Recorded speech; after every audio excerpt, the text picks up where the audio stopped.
Berangkat misi adalah cita-citaku sejak kecil. Aku teringat pernah merasakan tidak sabar untuk berangkat. Ingin sekali bisa segera membagikan kebahagiaan kepada orang lain. Ya, kebahagiaan yang sejak kecil selalu aku rasakan. Dan kebahagiaan yang aku harap bisa dibagikan kepada orang lain. Dan setelah ikut serta menemani misionaris sebelum aku berangkat misi, aku berani menyimpulkan bahwa pekerjaan ini tidak sesulit yang orang bilang, bahkan sebenarnya menyenangkan. Tapi penilaianku hanya berdasarkan pada pengalaman satu hari yang menyenangkan bersama mereka. Dan ya, aku keliru. Dengan segera aku menyadari kekeliruanku itu ketika aku masuk misi. Tidak setiap hari dalam pelayananku terlihat mudah ataupun menyenangkan. Banyak hari melelahkan, tapi aku tetap melangkah. Meski hujan menerjang dan terik matahari menyengat, aku tetap bertahan. Bertahan dan bertahan, sampai tak terasa 2 tahun pun berlalu.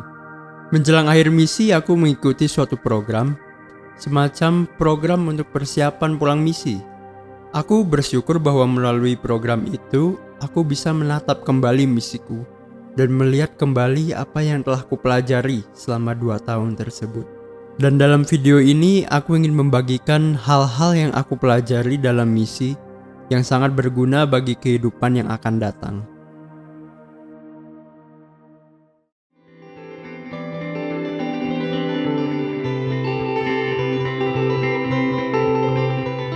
Ketika aku melayani, ada satu buku yang berisikan garis pedoman dan peraturan selama aku melayani.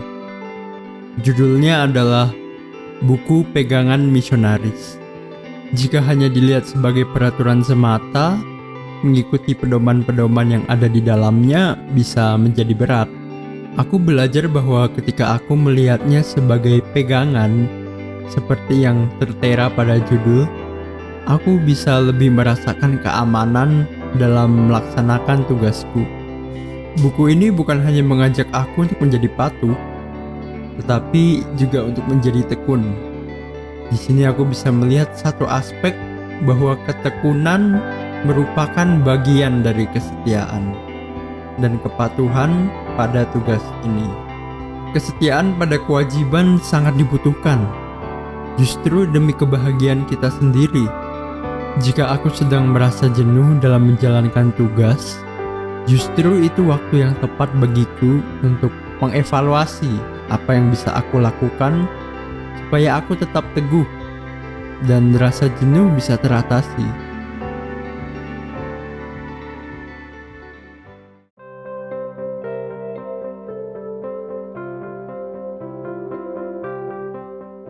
Aku pikir kita bisa menyatakan kasih kita dengan cara memberi makanan, uang. Pada intinya kebutuhan hidup yang paling dasar. Di misi aku mempelajari bahwa kasih itu memang memberi. Namun pemberian itu tidak selalu dalam bentuk barang. Ada banyak pemberian yang dapat aku berikan. Salah satunya adalah perhatian.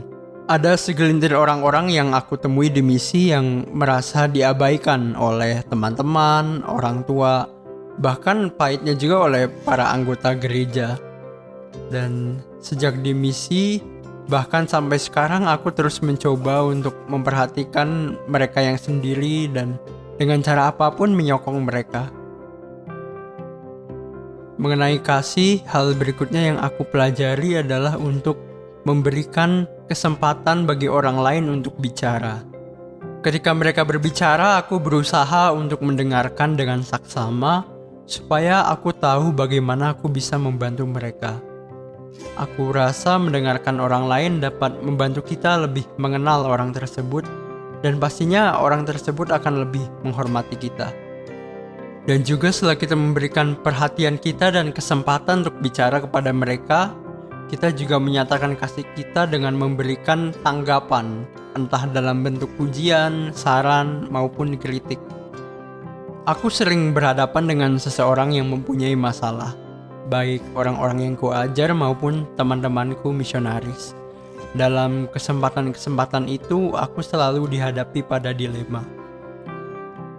Karena aku mau supaya aku masih dianggap teman, tapi aku juga mau bantu temanku ini untuk berkembang.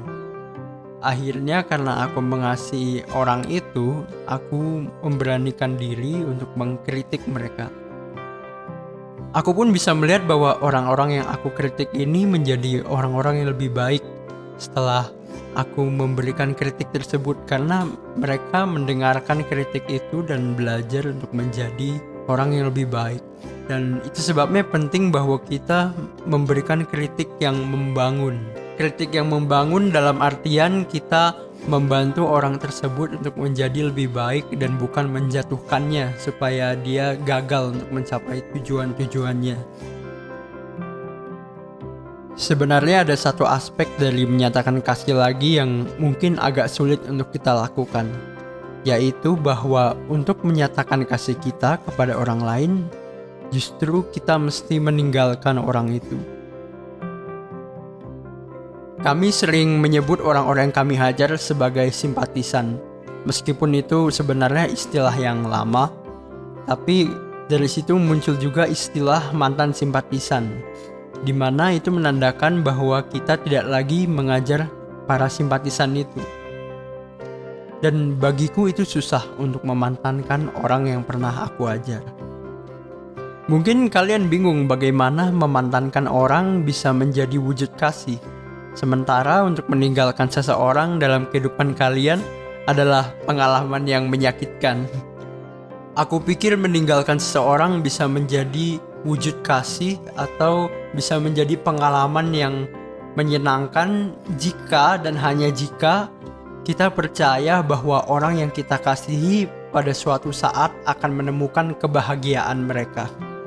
Memang meninggalkan itu pahit, tapi bukankah kasih seperti itu?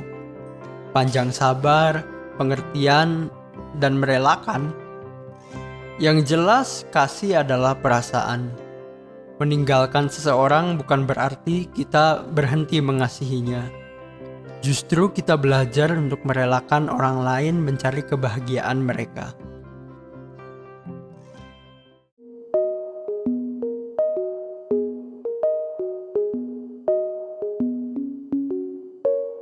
Salah satu keterampilan yang seorang manusia akan dapatkan dalam kehidupan mereka adalah keterampilan dalam berorganisasi. Setiap orang dalam suatu organisasi mempunyai tugas mereka masing-masing. Ada peran yang punya banyak tugas, ada yang hanya satu tugas sederhana. Meskipun begitu, peran dari setiap orang yang terlibat di organisasi tersebut dapat menunjang eksistensi organisasi tersebut. Di misi aku melihat bahwa setiap orang sebenarnya setara. Ada beberapa orang yang diberi tugas untuk memimpin kelompok tertentu. Ada juga orang-orang yang ditugasi untuk mengelola kantor. Ada banyak lagi tugas-tugas lain yang krusial bagi keberlangsungan misi. Segala jenis penugasan tersebut tidak menaikkan atau menurunkan derajat dari misionaris tersebut.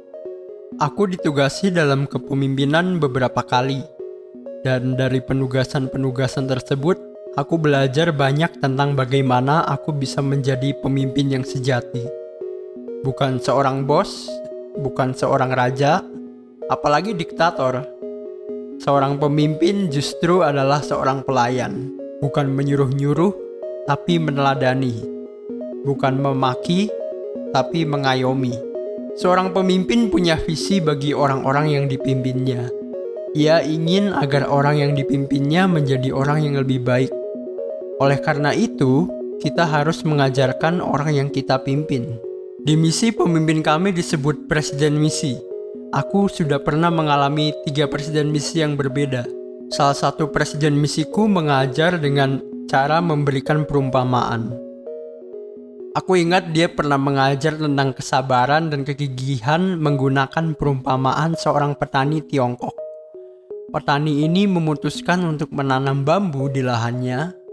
Ia menyirami benih bambu ini selama 1-2 tahun.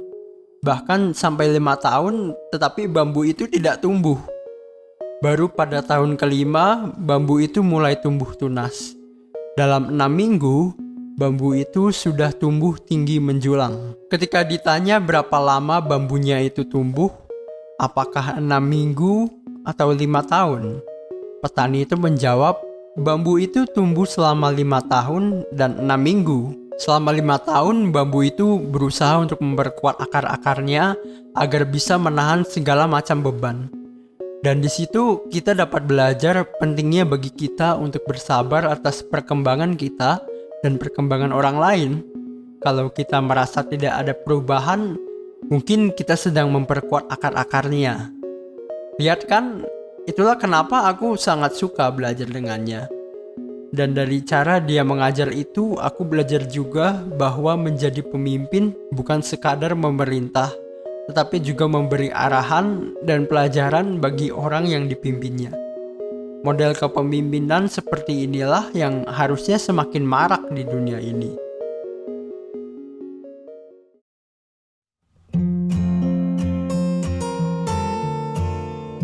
Ini dia hal yang kadang orang lupa untuk lakukan, yaitu untuk menikmati perjalanannya. Penting bagiku untuk have fun. Kenapa sangat sulit bagi beberapa orang untuk have fun? Mungkin karena mereka terlalu fokus pada mengejar target. Atau di sisi lain hanya bisa melihat sisi buruk dari pekerjaan itu. Pekerjaan misi adalah pekerjaan yang asik. Di jalan, di bus, di taman, aku bisa berbicara dengan orang dan mendengar cerita-cerita mereka. Tak jarang aku memperoleh pelajaran berharga dari mereka. Mau tahu gimana aku bisa have fun di misi? Ini buktinya.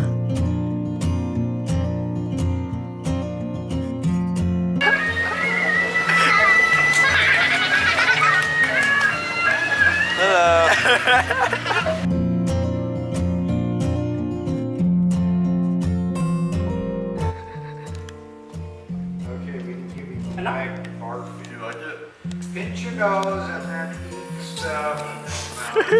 My first day at Senapati, Ida brought some out, you know.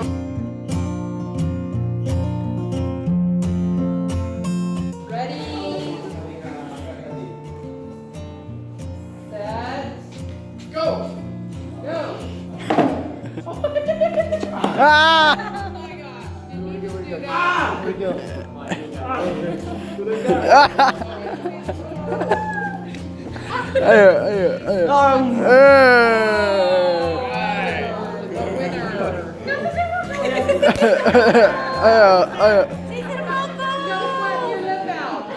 Dan kalau aku bisa have fun di misi, aku seharusnya bisa have fun dalam hal apapun. Baik dalam pekerjaan, kuliah, bahkan membersihkan rumah pun harus dibawa fun.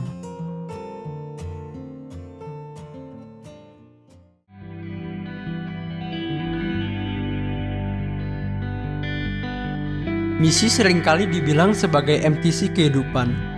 Bagi kalian yang tidak tahu apa MTC itu, MTC adalah singkatan dari Missionary Training Center, atau kalau diterjemahkan dalam bahasa Indonesia menjadi pusat pelatihan misionaris. Itu adalah tempat di mana para misionaris berkumpul di awal misi mereka untuk belajar tentang hal-hal dasar dalam pekerjaan misi. Mereka dibekali ilmu dan keterampilan yang akan membantu mereka di misi. Dan sama halnya seperti MTC, misi memberi bekal dalam bentuk ilmu dan keterampilan yang akan membantu aku dalam kehidupan nyata. Tentu saja seseorang tidak perlu berangkat misi untuk mempelajari hal-hal yang kusebutkan tadi. Kalian bisa saja mempelajari hal-hal tersebut di sekolah, universitas, tempat kerja, bahkan dalam keluarga kalian. Tapi sejujurnya, misi memberikan pengalaman belajar yang berbeda bagiku. Daripada cara-cara konvensional untuk mengajar, misiku menyajikan suasana belajar melalui pengalaman, membuat kesalahan, dan mengikuti teladan yang baik dari orang lain. Cara-cara yang sebenarnya jauh lebih efektif untuk mengajar orang. Dan ya, tidak semua orang di dunia ini telah, sedang, atau akan melayani misi. Tapi itu tidak apa-apa. Kita masih bisa belajar di mana saja, kapan saja. Lagian, bukankah kita ini manusia, makhluk yang tidak akan pernah berhenti belajar?